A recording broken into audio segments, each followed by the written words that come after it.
Assalamualaikum warahmatullahi wabarakatuh. Anak-anak yang Ibu cintai, jumpa lagi dengan Ibu dalam pelajaran PPKN ya.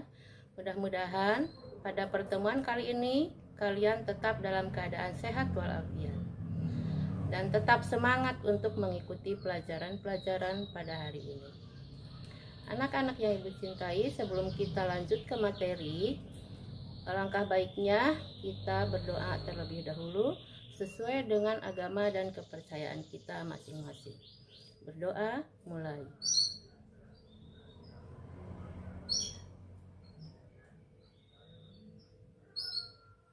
Berdoa selesai. Baiklah,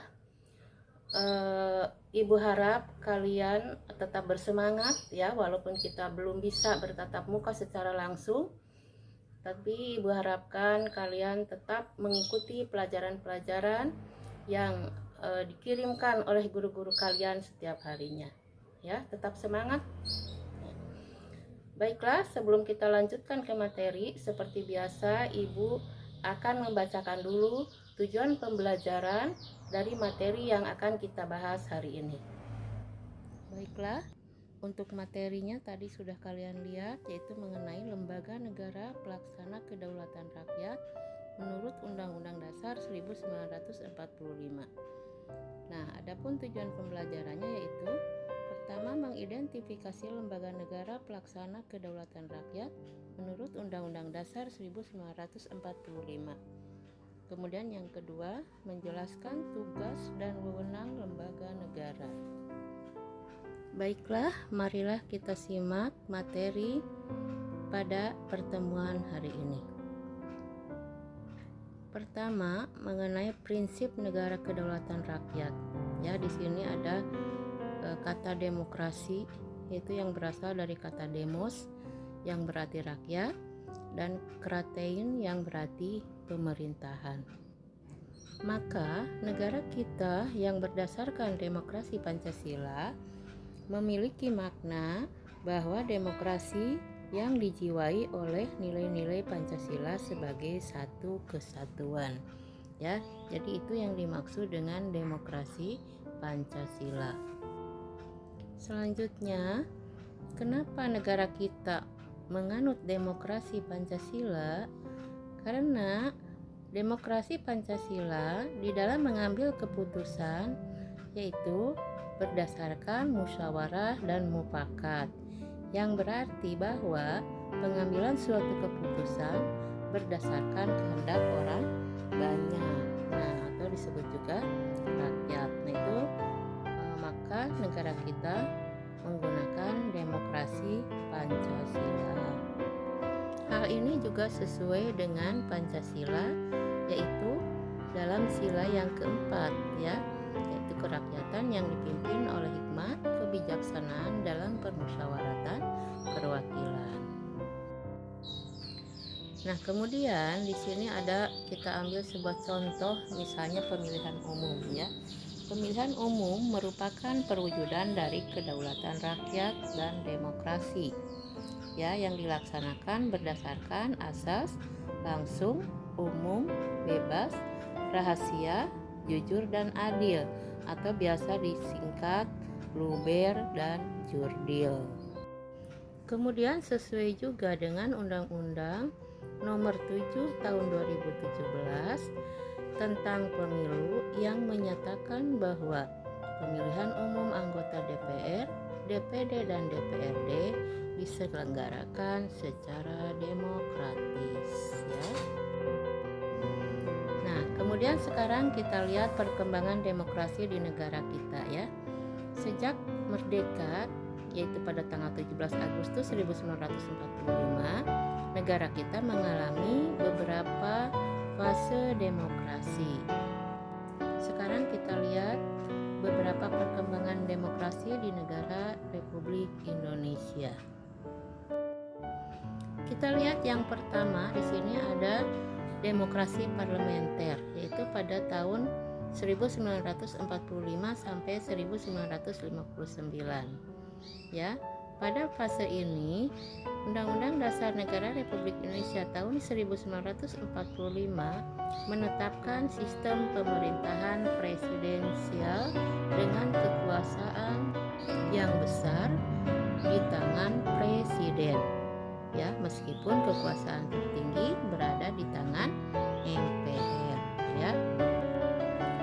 Nah, kemudian pada tanggal 14 November 1945 dikeluarkan maklumat presiden yang mengubah demokrasi presidensial menjadi demokrasi parlementer.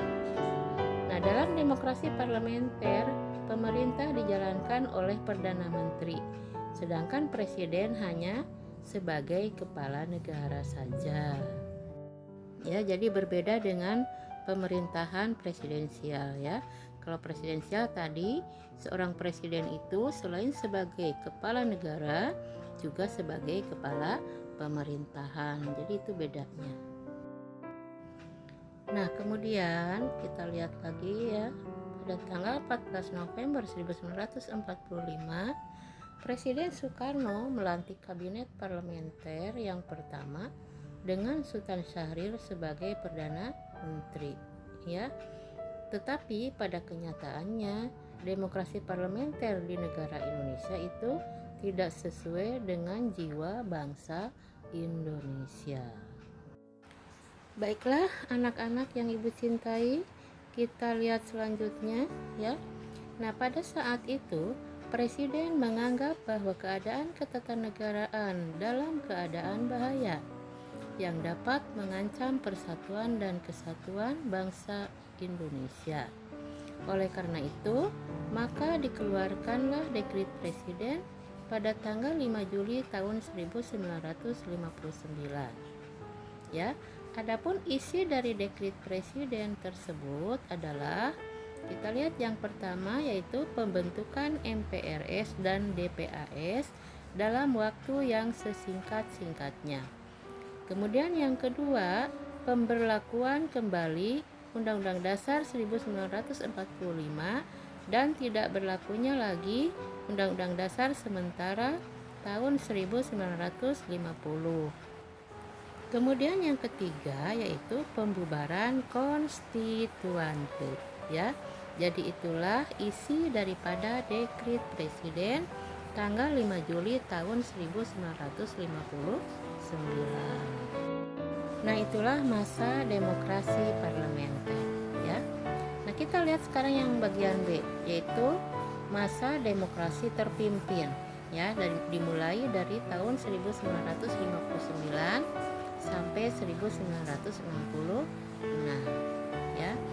Nah, kita lihat dengan berlakunya lagi Undang-Undang Dasar Negara Republik Indonesia tahun 1945 membawa sejumlah konsekuensi pada aspek ketatanegaraan di negara kita, ya. Menurut Undang-Undang Dasar tahun 1945 bahwa Presiden tidak bertanggung jawab kepada DPR, tapi Presiden dan DPR berada di bawah MPR. Ya, jadi kedudukan Presiden dan DPR sejajar di situ, ya.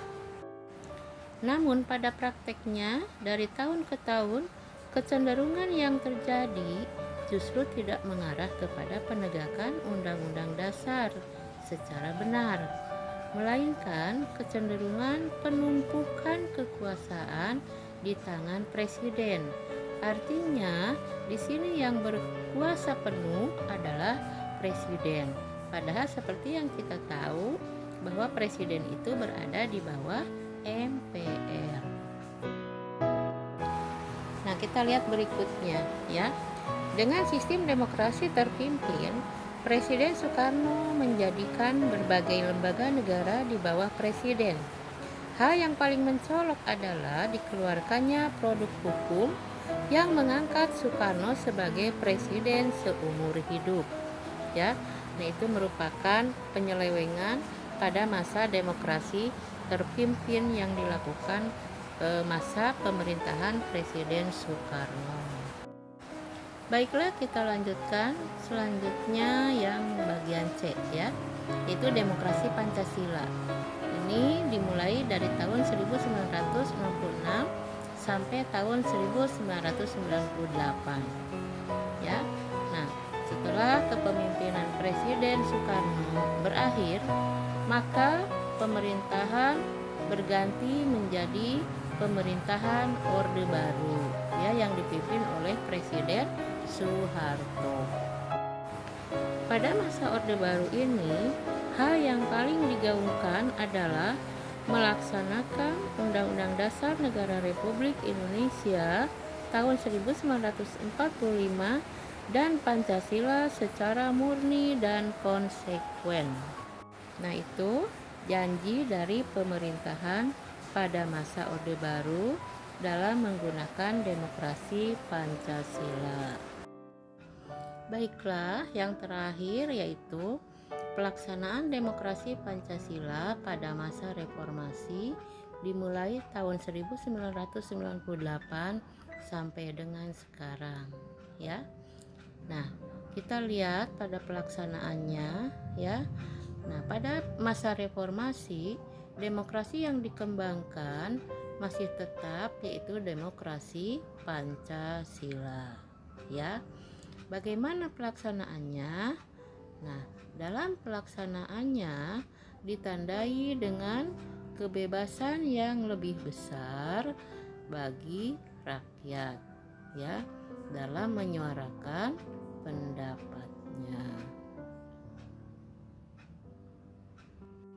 Nah, kemudian bagaimana dengan pemilu pada masa reformasi ya? Nah, kita lihat pemilu pada masa reformasi dilaksanakan secara langsung ya, termasuk juga pemilihan presiden ya. Jadi itu pelaksanaan demokrasi Pancasila pada masa reformasi. Baiklah anak-anak yang Ibu cintai, itulah materi yang kita bahas pada pertemuan kali ini. Mudah-mudahan apa yang tadi sudah disampaikan oleh Ibu dapat diterima atau dapat disimak oleh kalian ya dengan baik, dan Ibu harap kalian tetap bersemangat, kalian juga tetap menjaga kesehatan ya.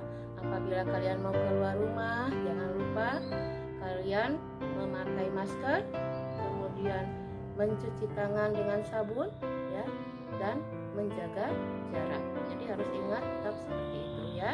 Mudah-mudahan kita semua selalu dalam lindungan Allah Subhanahu wa taala. Amin ya rabbal alamin. Ya. Dan jangan lupa nanti kalau ada tugas kalian kerjakan ya, kirimkan ya seperti biasa ke grup yang sudah kita buat ya. Mudah-mudahan hari ini ya kalian tetap dalam keadaan sehat ya. Billahi taufiq wal hidayah. Wassalamualaikum warahmatullahi wabarakatuh.